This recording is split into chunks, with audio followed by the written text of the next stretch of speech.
terbayang-bayang kata-kata kayak, aduh aku nggak pede, kayak aku jelek ini.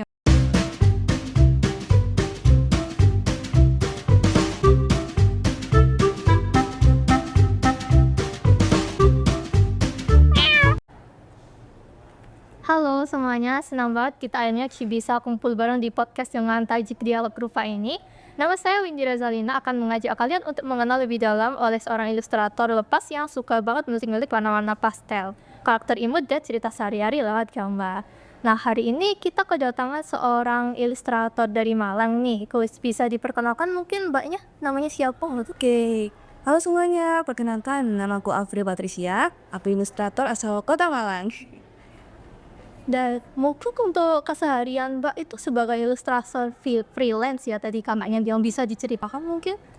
Oke, untuk saat ini aku sekarang sedang menjadi ilustrator freelance yang mengerjakan beberapa proyek ilustrasi, salah satunya ilustrasi buku anak, dan juga aku juga sering ikut beberapa kompetisi desain, salah satunya yang terakhir ini, aku mengikuti kompetisi desain Teh Doto Sosro tahun 2025 dan menjadi salah satu pemenang utama dari 23 pemenang utama. Oh, keren banget tuh. Untuk berarti kakak ini ilustrator buku anak ya, berarti kakak sering dong dapat job untuk menggambar apa itu ilustrasi dalam buku anak itu, bisa diceritakan mungkin kak? Oke, alhamdulillahnya untuk beberapa tahun terakhir ini aku sering banget dapat proyek buku anak, mulai dari buku anak umur sebelum membaca sampai SD. Jadi dari jenjang A sampai C. Wow, berarti termasuk buku kayak buku apa itu namanya, buku legenda gitu, apakah Mas juga Pak itu? Bikin cerita dongeng gitu ya. Jadi lebih ke ini sih, buku anak yang menceritakan tentang keseharian dan juga tentang kebudayaan di beberapa daerah di Indonesia. Bisa diceritain Kak, apa itu bagaimana Kakak bisa memperoleh job seperti itu mungkin yang dekat? Untuk, job buku anak seperti ini sebenarnya saya lebih seringnya mendapatkannya itu dari Badan Bahasa Kemendikbud nih. Jadi sebelum aku ikut-ikut seleksi untuk menjadi perwakilan dari Jawa Timur, seperti itu kurang lebih. Keren juga ya Kak. Jadi untuk pertama aku mau nanya nih Kak, apa yang pertama kali membuat Kakak tertarik nih untuk menjadi ilustrator? Dari kecil aku dulu suka banget sama nggambar nih, mulai dari nggambar karakter-karakter, terus, suka banget juga nonton film-film animasi. Nah, dari film-film animasi itu akhirnya aku gambar. Dan akhirnya, seiring berjalannya waktu, aku juga sering banget, mencoba hal baru. Salah satunya mulai terjun di dunia digital, mulai bikin ilustrasi-ilustrasi digital juga. Nah, dari situ mulai tertarik nih untuk jadi ilustrator. Sepertinya asing gitu. Berarti Kakak membangun tari ilustrator ini mulai dari kecil ya atau mungkin dari SMA mungkin? Kalau misal bener-bener pekerjaan itu dari SMA, Pak. Ya, karena dari dulu emang, nggambarnya hobi gitu ya. Jadi, berencana untuk membuat hobi ini menjadi sebuah pekerjaan nih. Tapi bisa enjoy ya Kak dengan pekerjaan yang sebagai hobi itu? Karena kayak kita nih kadang agak kesulitan gitu menjadikan pekerjaan kita sebagai hobi karena kadang kita merasakan sebuah tuntutan gitu. Kok bagaimana Kakak bisa mengatasi hal tersebut gitu? Oke, untuk menjadi tuntutan itu aku lebih ke merasa enjoy aja gitu. Gimana caranya supaya kita itu enjoy dalam membuat karya. Contohnya seperti menjadi diri kita sendiri tanpa tekanan orang-orang di sekitar. Nah, seperti itu, tak.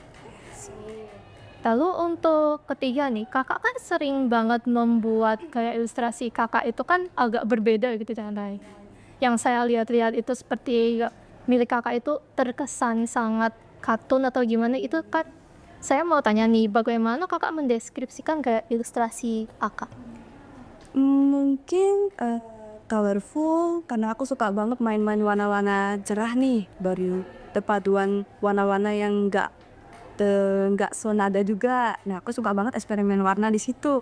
Kemudian fun mungkin atau asik kali ya, karena aku suka banget, nggambar kayak aksi-aksi gitu, terus kegiatan aktivis kayak gitu.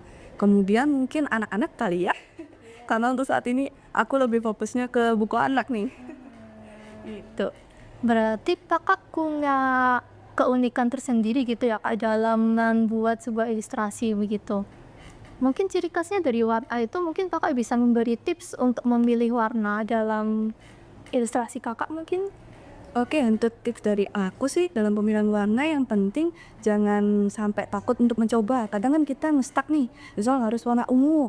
Gimana kalau kita coba campur dengan warna yang lainnya yang mungkin senada. Karena kan warna ungu sendiri bisa aja ke arah warna yang dingin, juga bisa juga ke arah warna yang hangat. Jadi kurang lebih jangan sampai takut buat eksperimen deh gitu. Oh, I see. Lalu untuk kemudian, apakah Kakak nih kan Kakak membangun personal branding Kakak sebagai ilustrator. Menurut Kakak ini apa pentingnya sebuah personal branding dalam ilustrator nih?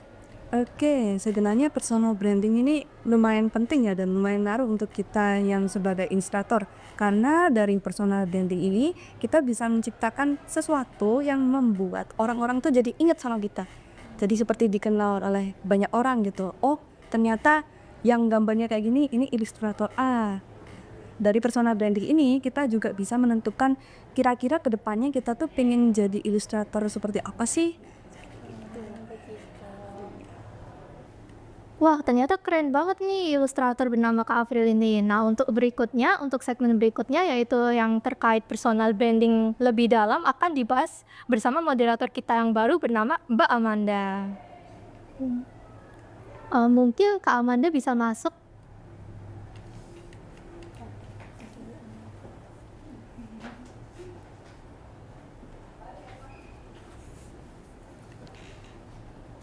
Halo Kak Afif, perkenalkan saya Amanda.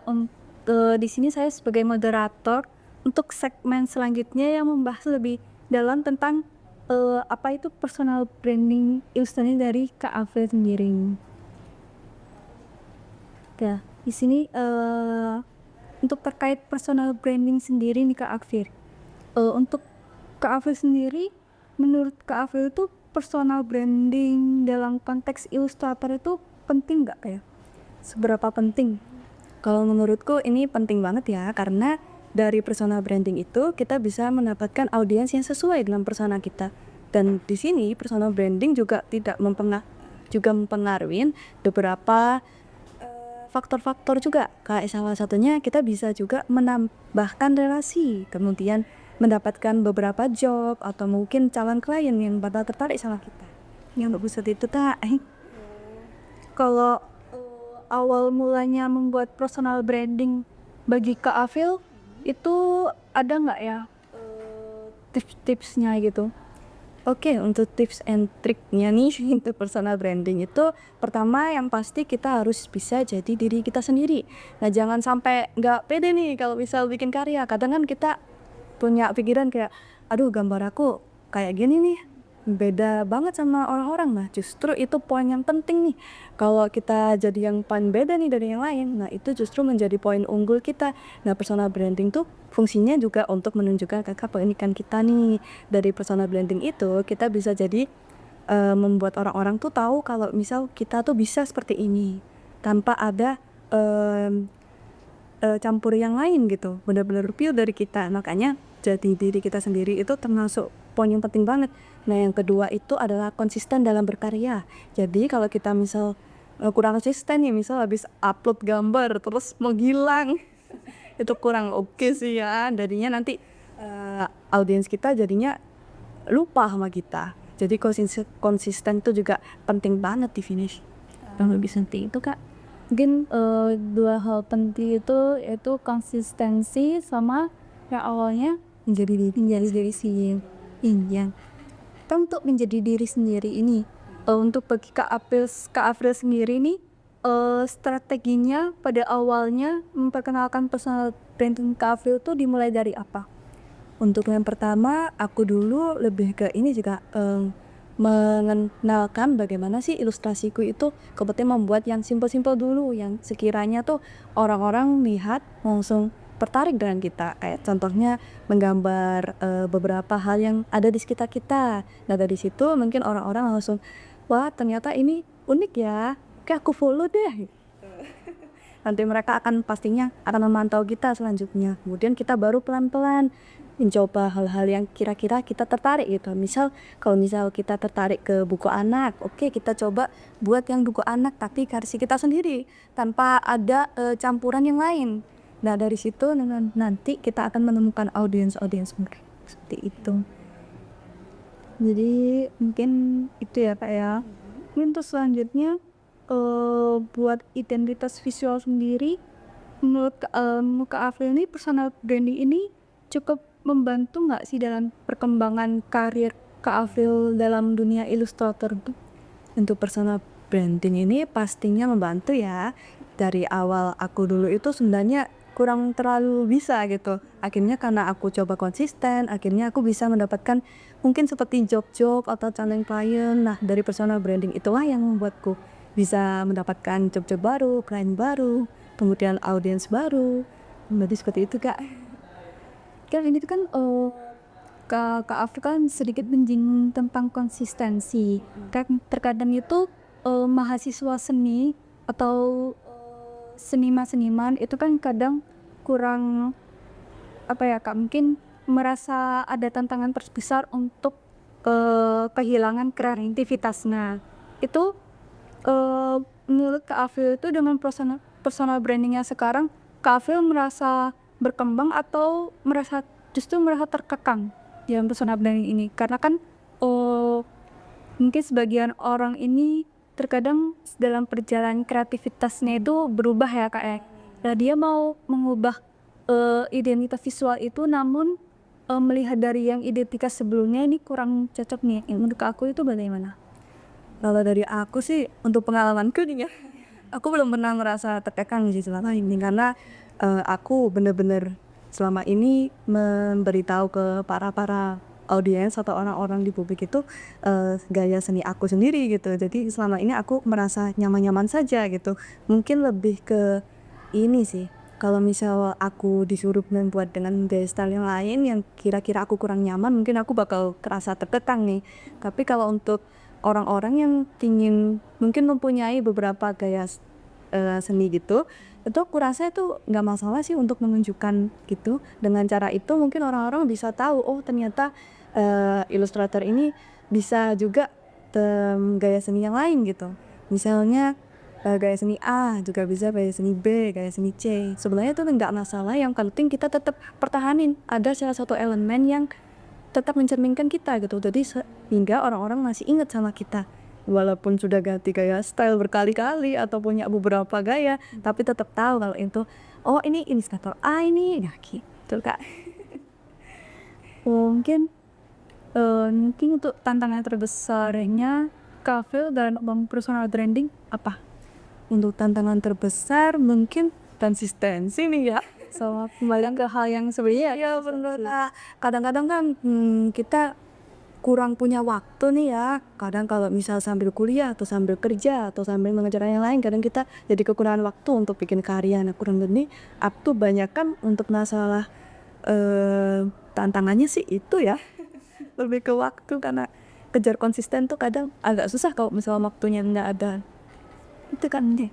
Untuk masalah waktu nih, kan kakak ini mungkin ada commission atau apa, terus ada kegiatan apa, mungkin gimana sih kak caranya biar menjaga waktu itu bisa berjalan dengan seksama gitu ya, mungkin waktunya gitu. Kalau dari aku sendiri lebih ke ini sih, menjaga agar tetap stabil nih. Misal harus ada waktu buat berkarya, ada waktu juga untuk mengerjakan kerjaan atau mungkin mengerjain yang lainnya gitu, sehingga masih bisa berjalan dengan stabil gitu. Jadi emang tantangannya emang kita harus bisa mengorganisir waktu kita gitu. Mungkin selanjutnya mungkin karena ini kan membahas personal brandingnya udah nih, beberapa udah terjawab dari Kak Afri sendiri. Selanjutnya akan ada segmen eksistensi visual online dari ilustrasi Kak Afril sendiri dalam media sosial, nanti akan dibahas oleh tim selanjutnya sebagai moderator, yaitu Kak Zilfa. Mungkin bisa langsung saya alihkan ke Kak Zilfa. Boleh Kak? Terima kasih ya Kak untuk segmen personal branding. Mungkin baik Kak, saya lanjutkan untuk segmen berikutnya yaitu mengenai media sosial dan eksistensi online. Sebelumnya kenalkan, nama saya Aulia Zulfa, dari dipanggil Zulfa, dan saya yang akan mulai mengajak kakak berbincang dalam segmen ini. Pertama-tama menurut kakak, kakak fokusnya di platform mana kalau boleh tahu ya Kak? Oke, untuk saat ini aku lebih fokusnya ke platform media sosial Instagram karena di situ lumayan mudah nih menjangkau audiensnya. Karena di situ kan juga banyak sekali nih orang-orang pasti punya Instagram nih kan. Nah, karena aku fokusnya lebih ke konten foto ya, karena aku sharingnya ilustrasi, jadinya aku pikir Instagram tuh adalah tempat yang bagus lah untuk kan mengenalkan aku. Kalau boleh tahu username Instagram kakaknya apa ya? Bisa di-spill. Siapa tahu teman-teman mau follow juga ya kan? Dan Oke, teman-teman bisa lihat Instagram aku di @afrilptrchan. Di situ ada Instagram. Yes, ada di sini. Ada di sini. Tapi satu, teman-teman bisa lihat karya-karya aku di situ dan lumayan lengkap juga. Jadi jangan lupa lihat ya. ya, sebelumnya tim kami juga kan kenal kakaknya dari Instagram juga nih karyanya. Kita lihat juga keren-keren banget. Mungkin bisa kita sedikit ya karya-karyanya Kak Afril. Ini mungkin misal kakak ceritakan mengenai karya-karya ini. Oke. Oh, ini beberapa karya ilustrasi rekapku di tahun 2024 nih.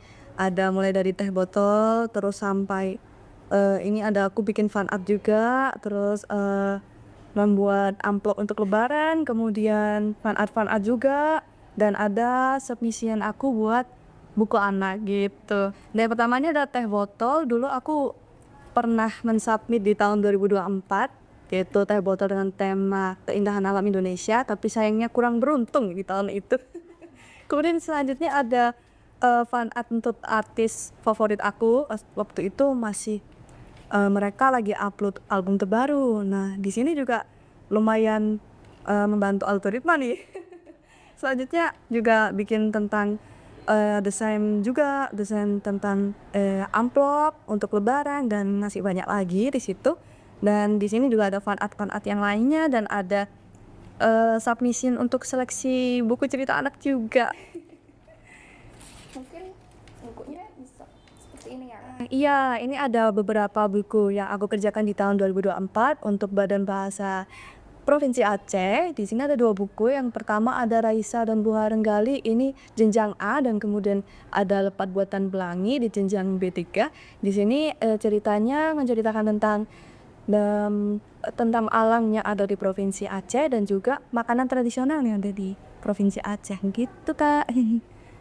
Wah, keren banget ya, kayak sangat konsisten sekali dalam karya ya.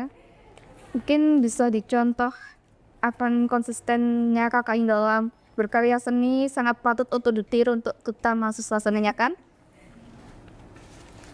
Mungkin dalam pertanyaan selanjutnya, kan kakak selalu bikin konten Instagram secara konsisten. Pernah nggak sih kakak merasa burn out gitu? Dan tuh memang pernah. Iya, pasti ya pernah. Iya pernah Kak. Biasanya kalau burn out itu aku ini bingung mau gambar apa gitu. Kadang kan kayak mau gambar ini tapi nggak jadi deh gambar yang lain. Akhirnya lama-lama kayak burn out. Selain itu mungkin karena aku lagi full juga waktunya kurang. Nah jadinya burn out. Untuk mengatasi hal itu biasanya aku lebih ke refreshing ya. Seperti me time nih. Mentraktir diri sendiri makan enak, atau mungkin jalan-jalan keluar rumah, atau mungkin mencoba hal baru. Contohnya seperti aku biasanya menggambar manual nih, kan biasanya lebih seringnya menggambar digital nih. Biasanya aku coba-coba hal baru di gambar manual, entah coba cat baru atau mungkin coba di media baru. Kurang lebih seperti itu sih Kak. Mungkin kalau soal Instagram pasti yang dibahas algoritmanya ya kak tadi. Mungkin bagaimana sih kakaknya mengatasi algoritma Instagram yang kadang tidak baik, kadang sepi, hingga kan itu bagaimana kakak ini? Iya, algoritma Instagram tuh kadang-kadang tidak sesuai prediksi kita ya. Kadang pernah aja turun, pernah aja naik. Pas naik banget. Pas lagi upload lagi, turun. Kadang kayak gitu tuh emang di luar kendali kita emang. Tapi dari situ kita bisa ambil pelajaran kalau misal ternyata nggak semuanya bisa benar-benar stabil gitu. Nah, gimana caranya supaya stabil? Tentunya kita konsisten ya. Dan mungkin kita bisa coba-coba untuk ikut tren atau challenge yang lagi in di Instagram. Tapi tetap ini gunakan gaya style kita gitu. Jangan sampai kita ngikutin tren tapi bukan style kita. Jadinya tuh keluar dong dari personal branding kita. Nah, justru malah itu menjadi poin penting, kita ikut tren tapi pakai gaya seni kita. Jadinya tuh kelihatan menarik kan dan beda dari tren-tren yang lainnya gitu. Dari situ bisa jadi gaya tarik sendiri nih, bisa jadi kali algoritma jadi naik nih kali ini. Ternyata keren sekali ya kakak dalam konsistensinya dalam upload personal brand di Instagram. Ini perlu dicontoh banget oleh mahasiswa seni yang kadang hanya fokus ke karya seni ya, jarang sekali dalam membuat personal branding di sosial media. Jadi bisa dicontoh banget nih. Mungkin untuk penutup podcast kali ini teman-teman staff yang lain bisa bergabung untuk sesi penutup.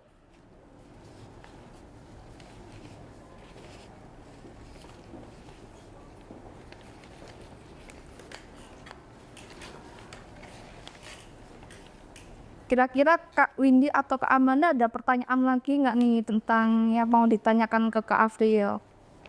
Mungkin dari saya kan tadi kan kakaknya kan lebih fokus ke Instagram. Ada nggak sih kakaknya untuk pikiran ganti platform ke TikTok atau ke Twitter? Kan biasanya untuk akun from art atau apa ilustrasi itu kan kebanyakan dari Twitter atau enggak dari Nintendo gitu yang lagi viral. Juga kalau rencana itu sebenarnya aku sudah membuka rencana ya lebih ke TikTok. Mungkin kedepannya aku bakal lebih konsistenin untuk upload konten bervideo gitu. Untuk sekarang ini masih mulai jalan dikit-dikit gitu karena waktunya terbatas ya, tapi aku usahain untuk lebih konsisten lagi gitu. Mungkin TikTok sih karena mau fokuskan ke konten video juga gitu. Mungkin bisa juga di spill akun TikToknya. Waduh, belum ada nih. Ditunggu ya teman-teman. Masih ongoing ya kayak masih under. Mungkin dari Kak Windy ada pertanyaan atau apa? Nah, untuk saya punya satu atau dua pertanyaan terakhir nih Kak. Untuk kakak dalam membangun personal branding atau kakak sendiri mempunyai sebuah referensi dari seorang ilustrator atau seniman yang terkenal mungkin. Adakah kakak memiliki referensi atau satu idola mungkin? Wah, kalau idola ini agak banyak ya. Aku sebutin satu aja ya. Untuk idola ilustratorku tuh yang pertama ada Kak Lostana Haika namanya. Di Instagramnya mungkin kalian bisa lihat di @lostanahaika. Dia idola ilustrator aku mulai dari lama banget, dari awal aku belum terjun ilustrator tuh aku sudah suka banget sama karya-karya mereka gitu. Dan dia itu berani banget, ciri khasnya tuh warna-warnanya yang cerah, terus eksperimen yang warna-warnanya yang nggak umum banget digunain sama ilustrator lainnya. Selain itu gaya seninya tuh kelihatan aksi banget dan kelihatan kayak luwes banget dan nggak terpatok oleh anatomi gitu. Nah ini beda banget sama yang lainnya. Nah jadi itu sih. Dan untuk terakhir nih Kak, kan kakak seorang ilustrator yang mungkin sudah lumayan berumur di dunia freelance ilustrator ya Kak, sesepuh nih. Nah, untuk hal itu bisakah kakak kasih satu pesan untuk ilustrator muda yang mungkin masih mencari jalan hidupnya ya? Martin, untuk para ilustrator muda, aku juga muda ya. Oke, pesan-pesannya mungkin apa ya? Yang penting ini sih, harus pede sama karya kalian sendiri. Jangan sampai terbayang-bayang kata-kata kayak, aduh aku nggak pede, karya aku jelek ini, yang lain lebih bagus. Nah justru itu bakal menghambat kamu nanti ke depannya, karena semua itu perlu proses. Nah nggak ada yang langsung simple kayak kita ngumpulin langsung wah tinggi gitu, gak ada. Harus bener-bener kita harus konsisten juga, usaha juga, dan tetap yang paling penting adalah menjadi diri kita sendiri. Ya, berarti kuncinya adalah konsistensi dan tetap menjadi diri sendiri ya. Mungkin sekian ya yang kita sudah asik bercakap-cakap dengan Kak Afril.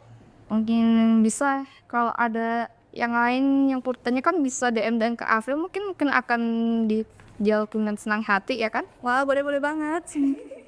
Cerita ada nih calon ilustrator tapi bingung mau gimana cara kayak Mungkin kalian mau minta saran atau berguru kepada sesuatu bisa. Akan kami tulis username IG-nya di bawah sini. Mungkin sekian dari podcast Dialog Rupa. Apabila ada kekurangan dari podcast kami, mohon dimaafkan. Terima kasih Kak Afril yang sudah bersedia sebagai narasumber kami.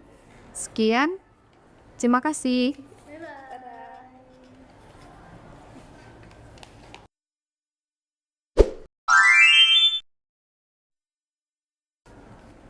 Di sini aku mau tanya nih Kak, kan Kakak tuh gimana ya?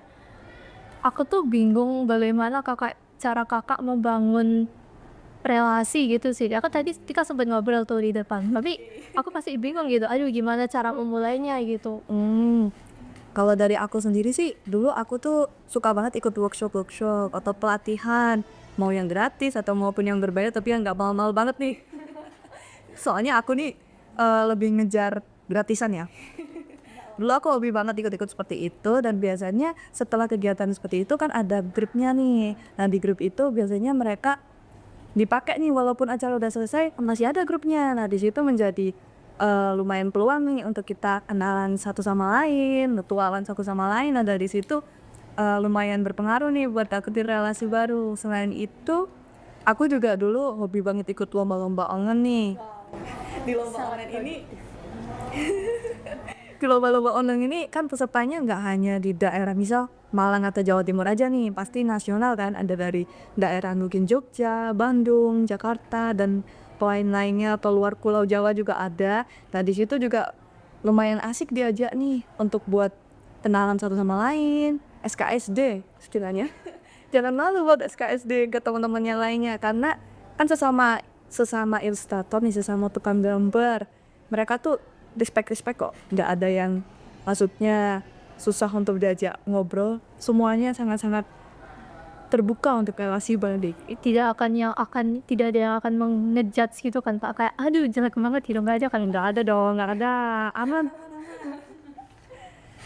Jujur ya, kalau aku sendiri di lingkungan seni atau online ini ya, aku lumayan enjoy sih. Mereka nggak banyak yang ngejek gitu, ada sih tapi nggak banyak. Mereka semuanya sangat support sekali, kayak kamu bagus banget, ayo semangat gambar, mantap. Sama lain tuh bener-bener ngasih semangat, dan mereka jarang banget ada yang ngejek. Jadi jangan takut buat ikutan juga nimbrung ke mereka.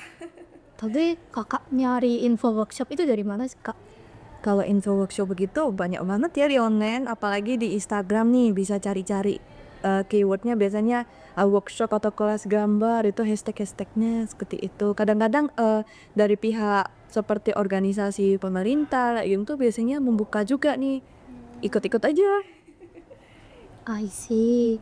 Ya ampun, aku terdengar sangat nolep Kak daripada Kakak. Ya ampun, gimana ya Cak? Aku juga nolep loh. Tapi Kakak nolep gitu, tapi Kakak bisa nemu gitu loh cara untuk bersosialisasi dengan ilustrator lain loh kan. Jadi yang penting ini sih, jangan ragu dan jangan malu buat ajak ngobrol teman-teman di online maupun offline gitu. Kalau di online itu kalian bisa aja saling komen.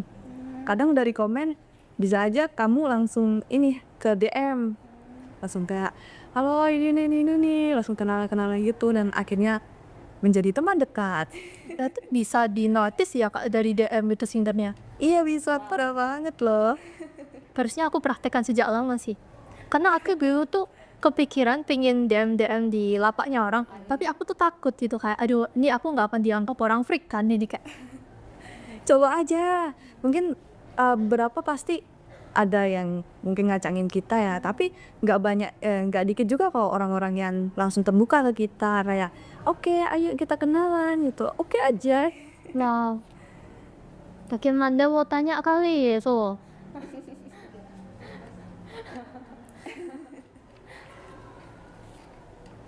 terus untuk selanjutnya mungkin kesibukan kakak selain meng-freelance ilustrator dan menggambar nih, apa kakak punya hobi lain mungkin menulis atau Waduh, kalau itu sih saya tidak punya ya. Berarti full gambar nih hidup. Nah, alhamdulillahnya di tahun ini aku benar-benar full ilustrator ya. Wow, full freelance. Tadinya aku juga nggak punya hobi lainnya, jadi lebih ke gambar mulu nih ya. bikin punggung sakit nggak sih kak Adang?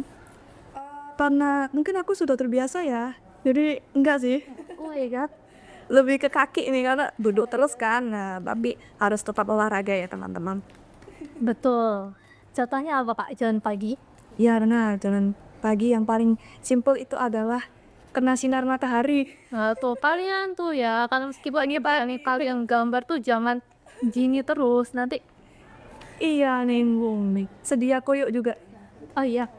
Iya koyo, minyak gosok dan kawan-kawannya. Kisah teman Umur 20-an udah koyan ya kak? iya, benar sekali. Seru banget.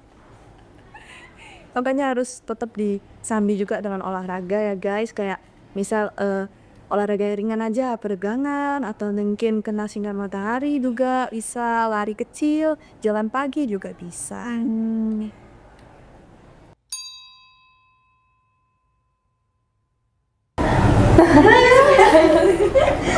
Terima kasih kak sesepuh nih.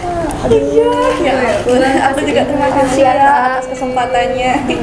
Gimana perasaan kakaknya? Itu ya. Wah, aku lumayan sangat terhormat dan happy ya bisa menjadi salah satu apa ini undangan ini buat teman-teman juga kakak-kakak juga. Terima kasih bisa berbagi pengalaman juga dan menjawab beberapa pertanyaan kakak-kakak juga.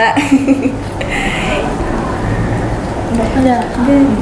Kasih ya kak. Iya, sama-sama. Terima kasih juga. Kak ini sangat membantu tugas kami ya. Terima kasih. Iya, sama-sama Kak.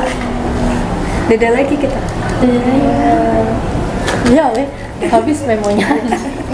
Kasihan Mas Happy.